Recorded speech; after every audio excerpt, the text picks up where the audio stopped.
dari Kabupaten Aceh Timur. Tadi Majelis Hakim MA memberikan perkara 44 terkait dengan PHPU Pilkada Kabupaten Aceh Timur.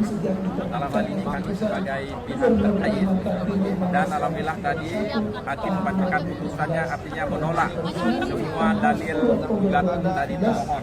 Artinya tidak ada pelanggaran apapun bagaimana didalilkan oleh pemohon terkait dengan Pilkada Kabupaten Aceh Timur.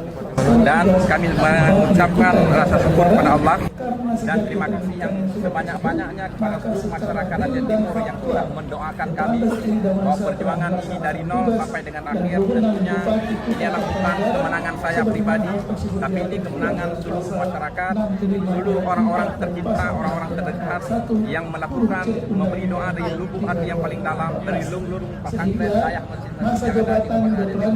Dan saya berharap bahwa saya bisa melakukan yang terbaik untuk Kabupaten Aceh Timur, karena sebelumnya saya merupakan anggota DPR di Aceh, dan kita juga bersiap-siap ya untuk segera melakukan instruksi dari pemerintah pusat, termasuk mengikuti retreat dan juga pelantikan. Kalau di Aceh pelantikan yang dilakukan oleh pemerintah Aceh, kami dilantik di DPR masing-masing.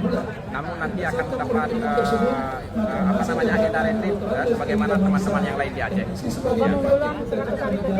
Ya, kita di sana program unggulannya sebagaimana visi misi dalam kampanye, yaitu membangun 1000 unit rumah kepada masyarakat miskin yang ada di Kabupaten Aceh Timur, dan juga kita akan menyediakan rumah singgah bagi masyarakat yang berobat di provinsi, termasuk mobil ambulan dan sebagainya.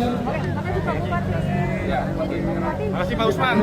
Nama saya Iskandar Usman Al-Farlaqis, yang Bupati Kabupaten Aceh Timur. Nomor WA-nya 0823 0404 1981.